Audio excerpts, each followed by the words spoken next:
그러니까 중증외상센터에서 이제 마취통증의학과가 나오면서 많은 분들이 이 마취통증의학과에 더 관심을 갖게 되지 않았나 싶은데. 그래서 제일 많이 걱정하는 게 이게 마취해서 안 깨어나면 어떡하지? 맞아요. 이거 걱정 안 해도 되는 거예요? 걱정 안 하셔도 됩니다. 수면 마취를 자주 하면 머리가 나빠진다 뭐 이런 얘기도 있잖아요. 전신 마취의 가장 큰 오해 중에 하나가 마취 계속 받으니까 머리 기억력이 감퇴되고 좀 지능이 떨어진, 사실은 이런 인지장애나 이런 거 기억력이 떨어진다는 거는 김철중의 이름은 낳는다.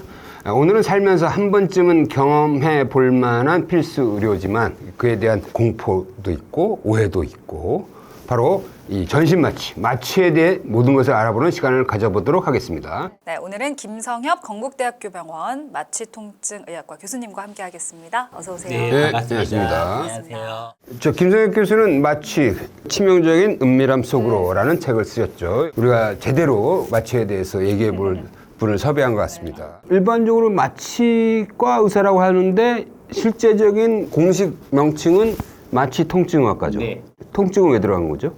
예전에 1990년대 말이나 2000년 초쯤에까지는 마취만을, 그러니까 수술하는 마취만을 집중으로 하다가 사실 마취의 과정 자체가 수술 전과 후, 그리고 사실 마취나 수술 후에 가장 걱정했던 게 통증이잖아요.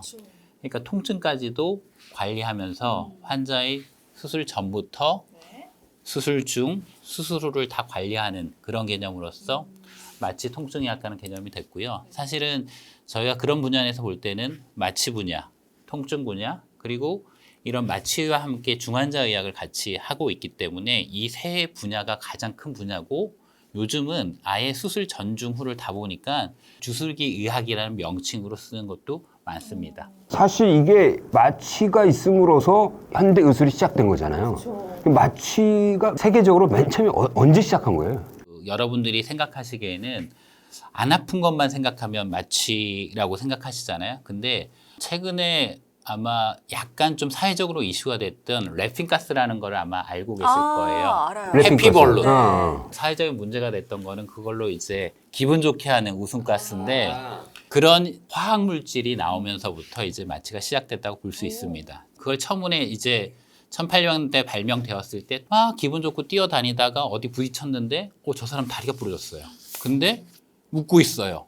그래서 그거를 갖고 뭔가 활용을 해볼 수 있겠다 이래서 마취가 시작된 거죠. 마취가 가능했기 때문에 이제 수술 가능한 거네. 그거를 이제 활용해서 처음 시술한 거는 지금 하버드 대학교에 있어돔이란 게 있습니다. 처음 마취했던 현장을 보여주는 데인데요. 있어 마취를 하고 환자를 살짝 재운 다음에 목에 있는 종괴를 제거하는 수술을 처음으로 해봤죠. 그러면 전신 마취할 때 기관지에다 이렇게 삽관을 하잖아요. 이 삽관은 그럼 언제부터 한 거예요? 드라마 보면은 마취할 때 이렇게 수건 갖고 탁 막아가지고 환자 확 이렇게 되는, 그게 이제 전통적인 에테르 마취였거든요. 그렇게 되다 보는데 1800년대 말에서 이제 1900년대 초에 오면은 여러 대전들, 세계대전까지 있고 하니까 그런 사람들한테 만약에 얼굴을 다친 사람들이 있어요. 그러면 이거 못 씌우잖아요. 그러니까 어차피 이거를 호흡해서 되는 거니까 기도 내에 한번 넣어보면 어떨까. 그러면서 이제 시작된 거죠. 기관 내 삽관이. 직접 내가 뭔가 산소를 불어 넣어줄 수도 있고 이러면서 마취 심도를 조절할 수 있으니까. 네. 그러니까 그런 목적인 거예요. 첫 번째는 이제 그 수술 부위에 문제가 있었지만 말씀하신 대로 그렇게 조절을 하게 되는 거죠. 마취 심도를. 최근에 굉장히 열풍이 됐던 그 드라마가 있지 않습니까? 중증외상센터에서 이제 마취통증의학과가 나오면서 많은 분들이 이 마취통증의학과에 더 관심을 갖게 되지 않았나 싶은데, 현장에서 실제로 느끼시는 바에도 좀 차이가 있습니까? 이런 드라마 나오면서 많이 인식이 개선된 거는 맞습니다. 처음에는 단순히 약만 주고 마취 깨우고 그런 어떻게 보면은 엑스트라 중에 엑스트라로 생각되다가, 이제는 드라마도 보면은 적극적으로 환자 진료, 치료에 앞장서고 있고, 서전들한테 워낙 수술장에서 같이 있으니까 여러 아이디어도 주고, 대중들에게도 단순히 약만 주고 재웠다가 깨우는 그런 인식이 아니라 이 마취통증의학과 의사가 있어야지만 수술하시는 분들은 수술에 집중하고 내 안전을 담보할 수 있겠다는 생각들이 점점 늘어나는 거죠. 사실 마취에서는 저희가 4가지 요소를 굉장히 생각을 합니다. 네 가지. 네. 첫 번째는 환자가 편안하게 잠을 자야 되죠. 그 아픈 기억들을 없애는 그런 최면 상태가 돼야 되고, 두 번째는 수술하면서 생길 수 있는 통증을 아예 없애야 됩니다.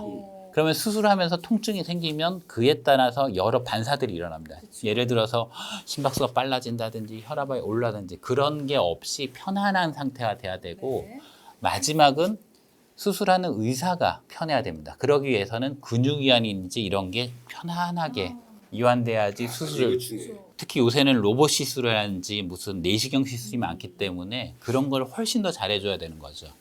각 4가지 요소를 위해서 쓰는 약들이 틀린데 이거를 과하지도 않게 적지도 않게 적당하게 써야 되는 거죠. 그리고 이제 기저질환이 있는 분들은 굉장히 쓰는데 약이 제한이 될 거 아니에요. 저희가 아프신 분들 쓸 때 노인 환자, 뭐 어린이들 이럴 경우에 약 쓰는 용량이 틀려지잖아요. 그거를 환자 질환에 따라서도 저희가 적정하게 용량을 조절하는 게 저희 마취통증의 약과 의사가 수술 중에 하는 일이라고 할 수 있습니다. 그럼 본격적으로 전신 마취 과정을 우리 한번 간략하게 한번 짚어봅시다. 맨 처음에 환자한테 진정제를 투여하나요? 전신 마취 과정을 제가 간단하게만 얘기 드려볼게요. 수술 전에 딱 누우면 긴장되죠. 환자분 누구 이름 많으시죠? 언제 수술하시죠? 누구랑 하시면 이런 얘기를 하십니다. 하고 있으면 이제 막 몸에 뭘 붙이는 거예요. 다 필요해서 붙이는 거예요. 그렇지, 뭐 심전도니 뭐니 뭐 혈압이니 다 막. 붙입니다. 모니터링이 나올 거 아니에요. 심박수 점점 뜁니다. 환자분 너무 걱정하지 마시고요. 이런 몇 마디를 하면 약간 좀 늘어져요. 그러면은 이제 제가 환자분을 최종적으로 이제 입안이라든지 여러 검사할 거 다시 보면서 자연스럽게 대화를 하면서 몰래 약을 주라고 합니다. 그래야지 불안하지 않으니까. 주무시면 그때부터 이제 본격적인 걸 시작합니다. 그 다음에는 호흡이 잘 유지를 할 수 있는지를 확인하고요.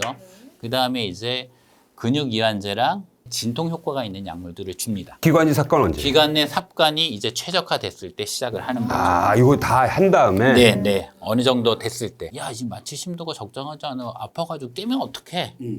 그런 것도 하는데 이마에 뭐 붙이는 장비들이 있어요. 그게 이제 뇌파를 통해서 마취 심도를 저희가 적정선을 유지하는 장비들이 있거든요. 그런 걸 한다든지 근육이 이완됐는지는 또 어떻게 이러면은 저희가 이제 그 신경근 차단제를 들어갔을 때 신경근이 얼마나 차단되는지 그걸 보는 모니터링도 있습니다. 아, 그러면 이제 뇌파를 보고 이 사람의 이렇게 각성 상태가 만약에 확인합니다. 좀 올라온 듯하면은 이제 진정하는 그러면 약을 약을 더 주고 더 넣어주는 거예요. 그걸 그런 보고. 거를 조절을 하는 거죠. 와, 완전히 비행기 조종하는 거랑 거의 비슷하네. 제가 원래 심장 전공을 하는 사람인데 심장 마취 전공을 하면은 아예 둘러싸여 있습니다. 그러니까 팔로 모니터링이 똑같습니다. 그래서 제일 많이 걱정하는 게 이게 마취해서 안 깨어나면 어떡하지? 맞아요. 너무 마취가 세게 돼서 이런 걱정을 하잖아요. 이거 걱정 안 해도 되는 거예요? 걱정 안 하셔도 됩니다. 네. 항상 이제 마취 심도 감시를 하고 있기 때문에 수술이 끝날 때쯤이면 그 수치를 보고 판단을 하게 됩니다. 점점 이제 적정 용량 약물을 줄이는 거죠. 그래서 이제 마취 심도가 점점 얕아지는 걸 보고 깨우게 되는 거죠. 이제 마취가 끝나면 네. 이제 환자는 전혀 기억을 못 하는 거죠. 그 그렇죠. 과정을 전혀 기억을 못 그게 하는 정상적인 과정인 전혀. 거죠. 사실 하면 안 됩니다. 만약에 있으면 그게 사고인 거죠. 사고인 거죠. 그럼 혈압이 오른다든지 아니면 심박수가 오르니까 그걸 빨리 캐치하고 진정약을 더 줄 수 있는 거죠. 그러니까 항상 마취통증학과 의학과 의사가 수술 마취 도중에 보면서 환자를 대변하는 거죠. 나 아파요. 그러니까 어떻게 해주세요를 저희가 환자 자신이 돼서 스스로 조절하는 거죠. 근데 이게 수면 마취 중에 잠꼬대처럼 말씀하시는 분들도 있잖아요. 그분들은 깨어난 거예요? 아니면은 어떤 상태인 거예요? 수면 마취란 걸 왜 마취과 마취통역이 싫어하냐면요. 사실은 마취의 사요소는 아까 제가 얘기한 건 4가지가 다 있어야 돼요.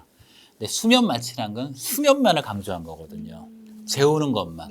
그러면은 이 수면이 적절하지 않을 수도 있고 그러면 통증을 느낄 수도 있는 거예요. 통증 주사를 주지 않으면. 술 마시면 처음에는 뭐랄까 흥분 상태 가다가 그 다음에 다운되잖아요. 근데 이게 왜냐면 뇌의 어느 일부를 이제 뭐랄까 컨트롤할 수 있는 전내 부위를 약간 억제시키는 거잖아요. 똑같은 거예요. 진정하는 게 수면 마취 시키는 약들이. 그러니까 막 헛소리하고 이런 게 막 나오게 되는 거죠. 그걸 자기가 이제 잠꼬대 비슷하게 헛소리 네네. 하는 거를 환자들이 나중에 기억 못 하죠. 기억 못하죠. 대부분 약물들이 기억 상실을 일으키는 그런 약물들이거든요. 그래서 운전도 하지 말라고 이런 거 중요한 결정도 내리지 말라고 얘기하는 거거든요. 수면 마취를 자주 하면 머리가 나빠진다 뭐 이런 얘기도 있잖아요. 전신 마취의 가장 큰 오해 중에 하나가 마취 계속 받으니까 머리 기억력이 감퇴되고 좀 지능이 떨어지는, 특히 엄마들이 그렇게 생각할 수 있거든요. 애들 마취할 때. 근데 아직까지 그렇게 확립된 건 없습니다. 사실은 이런 인지장애나 이런 거, 기억력이 떨어진다는 거는 마취 하나만을 지금 범위로 삼을 게 아니라 여러 환경인 거죠. 지금까지는 이제 전신 마취를 한 거고요. 부위 마취 하는 경우도 많지 않습니까? 네. 주로 부위 마취는 어떤 거죠? 부위 마취를 저희가 크게 두 개로 얘기할 수 있습니다. 척수 강내에 투여되면 척추 마취, 그리고 경막에 되면 경막 외 마취라고 합니다.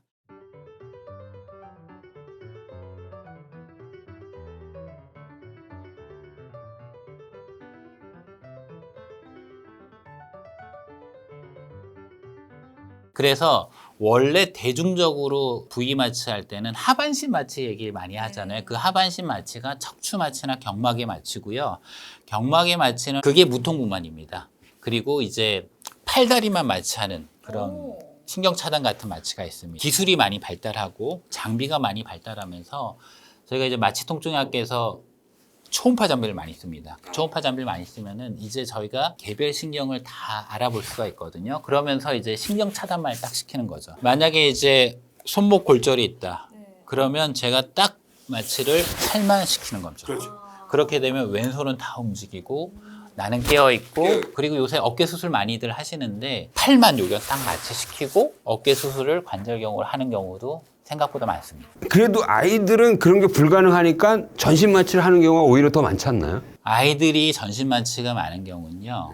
아이들은 협조가 잘 안 되는 거죠. 그렇지. 바늘 조금이라도 찌르려고 해도 막 울고 난리고 그러는데 거기다 이제 신경 차단하기 힘지지가 않은 거죠. 근데 이제 예전에는 통증 조절하려고 그러면 뭐 정맥이나 먹이는 약밖에 없는데 이제는 수술 후에 통증 조절을 그걸로 하는 경우가 많은 거죠. 신경 차단 같은 거 하면은 굉장히 깨서도 편안하게 이렇게 애를 볼 수가 있는 거죠. 노인인 경우는 그 마취를 견디는 그 체력이나 이런 걸 많이 평가하겠네요, 그러면. 그렇죠. 할아버지 할머님들이 여러 질환들이 많습니다. 그러면 수술 전부터 이런 환자가 있으면 어떤 검사를 해서 환자 상태를 보고요.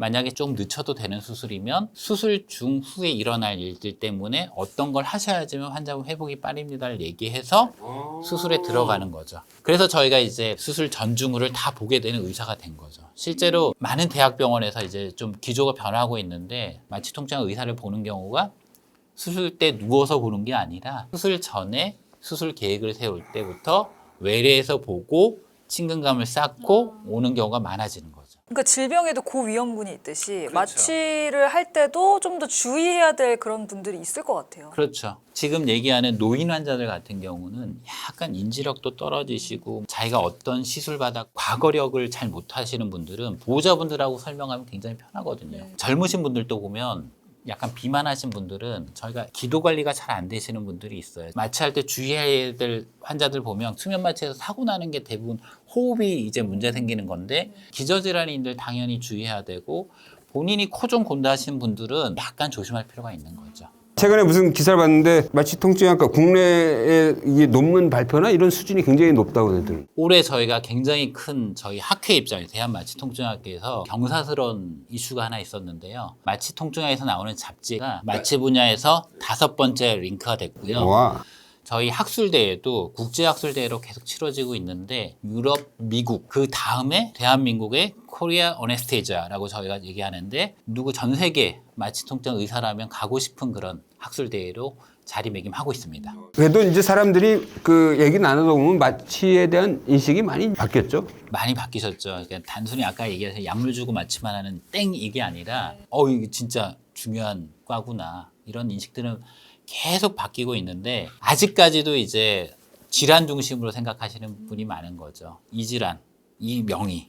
근데 사실 마취는 그런 거 없거든요. 항상 뒤에서 서포팅하고 하는 거기 때문에 이런 인식들은 계속 변했으면 좋겠다는 생각이 드는 거죠. 자, 오늘 마취의 세계에 대해서 알아봤는데요. 이 마취에 대한 막연한 두려움보다는 이게 첨단 의학으로 발달해서 정말 안전하고 아주 정밀하게 마취가 이루어지고 있구나 이런 생각이 좀 들었습니다. 네, 나에게 맞는 또 적절한 마취에 대해서 의료진과 또 심도 있는 논의를 또 잘 나누는 것이 중요하지 않나 이런 생각도 들었습니다. 오늘 좋은 말씀 전해주신 김성협 건국대학교 병원 마취통증의학과 교수님 고맙습니다. 네, 감사합니다. 감사합니다.